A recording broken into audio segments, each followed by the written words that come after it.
नमस्कार दोस्तों, आज इस वीडियो में हम सुनने वाले हैं, देखने वाले हैं कि महारानी कैकेयी और महाराज दशरथ के दोनों का संवाद है और महारानी महाराज को क्या मांगने वाली है, ये हम देखने और सुनने वाले हैं। दोस्तों, वीडियो अच्छा लगा तो ज़रूर सब्सक्राइब, लाइक, शेयर और बेल आइकन बटन दबाना ना भूलिए, ताकि ऐसे ही वीडियो आपको देखने और सुनने को मिले और घर संसार स्वर्ग बनाए। तो आइए बिना देरी करके हम सुनते हैं तब महारानी महाराज को क्या मांगती है। तो आइए सुनते हैं। महारानी कैकेयी महाराज को बोलती है कि महाराज, आपने जो युद्ध के मैदान में जो वचन दिए, ये मैंने अभी तक कुछ मांगा नहीं, तो आज मांगने की घड़ी है, आज मांगने का समय है। तो मैं आज आपके सामने मैं वर मांगूंगी कि मेरे पुत्र भरत को राज सिंहासन पर बैठाया जाए और राम को वनवास को भेजा जाए। ऐसे मांग महारानी कैकेयी महाराज दशरथ के सामने रखती है। तब महाराज के ऐसे कलेजे फट जाता है कि महारानी क्या बोल रही है। तब महाराज को बहुत बड़ा दुख हो जाता है और शरीर से प्राण निकलने की स्थिति में हो जाते हैं कि ऐसा आघात, ऐसा अटैक किसी ने किया होगा, ऐसा महाराज को लगता है। तब महाराज महारानी के सामने बहुत विनती करते हैं, बहुत बिलखते हैं, बहुत अरदास करते हैं, विनती करते हैं कि महारानी आप क्या बोल रही है, आपको समझता है क्या नहीं।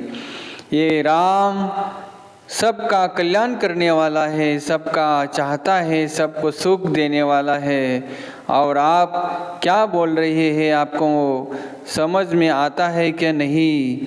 बहुत ऐसा विनती करते हैं महाराज, लेकिन महारानी पर कोई असर नहीं पड़ता।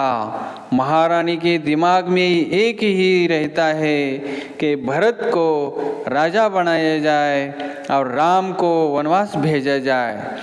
तो मुझे कुछ सुनना नहीं, कुछ कहना नहीं, बस आपने वचन दिया है वो आपको निभाना पड़ेगा। क्योंकि महारानी के मन में, दिमाग में ऐसा दूसरों का कोई असर नहीं पड़ रहा था। सिर्फ मंत्रा ने जो दिमाग और दिल में जो विष डाला है, घोला है, वो बहुत बड़ा, मतलब उस पर कोई असर नहीं पड़ रहा। तब महारानी कैकेयी यही बोलती है कि मेरा पुत्र राजा बनाया जाए और राम को वनवास भेजा जाए। तब महाराज बहुत विनती करते हैं कि कैकेयी, तुम दूसरा कुछ भी मांगो, मैं आपको लाके दूंगा, सब दे दूंगा, मेरा प्राण भी ले लो, लेकिन ऐसा मेरे शरीर से कलेजा अलग मत करो, शरीर से मेरा कलेजा मत निकालो। ऐसे बहुत विनती करते हैं, लेकिन महारानी पर कोई असर नहीं पड़ता। बहुत ऐसे महाराज नाराज हो जाते और उनके मन में बहुत ऐसा टेंशन आ जाता है और सिंहासन से वो गिर जाते हैं कि महारानी, मैं आपके चरणों में विनती करता हूँ, पैर पकड़ता हूँ, लेकिन महारानी तुम ऐसा मत करो। राम को वनवास भेजने का मन से ख्याल निकाल दो, राम को वनवास को भेजने का दिमाग में जो है वो निकाल दो, और दूसरा कुछ भी मांगो, मैं आपके चरणों में रख दूंगा, सब आपको दे दूंगा। लेकिन ये जो बात है प्रभु राम की, मेरे राम की, ये मन से निकालो और आपके मन में जो राम के प्रति जो प्रेम था वो कहाँ गया, क्या हो गया, आपके मन को आपको क्या हो गया, ऐसे विलखते बहुत ही विनती करते हैं। लेकिन महारानी कैकेयी के दिल दिमाग पर कोई असर नहीं पड़ता, वो और भी बहुत गुस्से में आ जाते हैं। महाराज, मैंने जो मांगा है आपको देना होगा और आपने वचन दिया है। तब महाराज विनती करते हैं, हे रानी, मैंने वचन तो दिया है लेकिन मैं वचन तोड़ूंगा नहीं, आपको दे दूंगा। लेकिन एक मेरी विनती है कि ये जो राम के बारे में जो बात करते हो तुम, वो मन से और दिमाग से निकालो। मैं तुम्हारे चरणों में पढ़ता हूँ, चरणों में विनती करता हूँ कि ये बात आप मन से निकालो। यही मेरी विनती है। आपको जो चाहे आप मांग लो, लेकिन उसके मन में यही हो जाता है कि राम को वनवास भेजा जाए और भरत को सिंहासन पर बिठाकर राजा बनाया जाए। उसके मन में जो मंत्रा ने विष डाला है वो यही दिमाग में विचार करती है कि मेरा पुत्र नौकर चाकर गुलाम रह जाएगा, जब राम राजा हो जाएगा तब तो मेरा पुत्र गुलाम नहीं, नौकर नहीं, राजा बनेगा। यही मेरी कामना है। तो महाराज, आपने जो वचन दिया है युद्ध के मैदान में, वो वचन आपको पूरा करना होगा, पूरा करना होगा। तब महाराज दशरथ और भी हाथ जोड़कर खड़े हो जाते हैं कि महारानी, आपके मन में जो राम के बारे में जो बात है, दिल दिमाग और भी जो कुछ है आपके मन में वो निकाल दो, नहीं तो मेरा प्राण निकल जाएगा।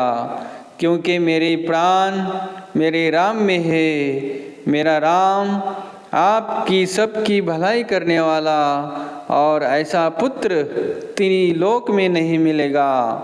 लेकिन आपके विचार ऐसा क्यों आ रहा है कि राम आपके पुत्र को निराधार करेगा, निकाला जाएगा और तिरस्कार करेगा आपके पुत्र से? ऐसा मन में आपने विचार कैसा लाया? तब रानी बोलती है कि वो सब बात छोड़ दो, सिर्फ मेरा भरत राजा बनाया जाए और राम वनवास भेजा जाए। यही मेरी आखिरी और लास्ट मेरी मांग है।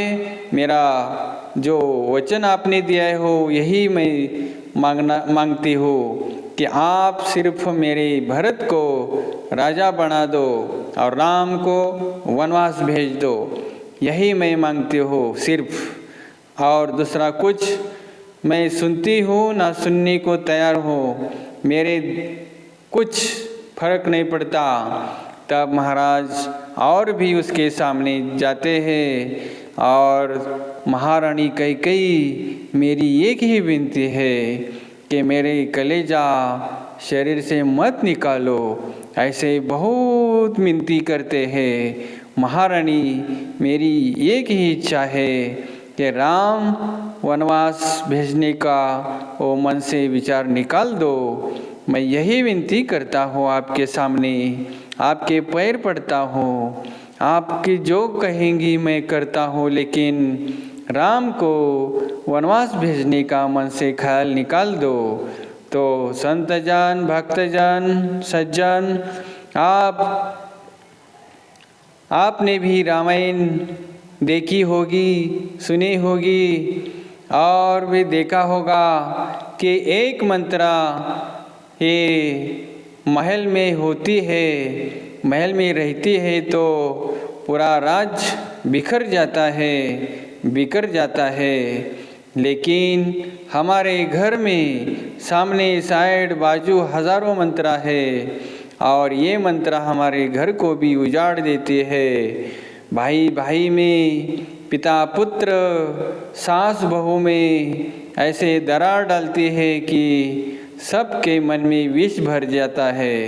तो आइए हमें भी ये सब निकाल कर दूसरों का कुछ बिना सोचे समझे सिर्फ हमारे और सामने जो रिश्तेदार रहते हैं उनके बारे में सोचकर उनको देखकर सब मिलजुल कर रहना है, तब घर संसार स्वर्ग बन जाता है। तो संत जान भक्त जान, जो हमें रामायण या महाभारत में जो देखने मिलता है उसका आचरण और सब देखकर हमें यही करके जीना है। तो इस वीडियो में इतना ही। धन्यवाद।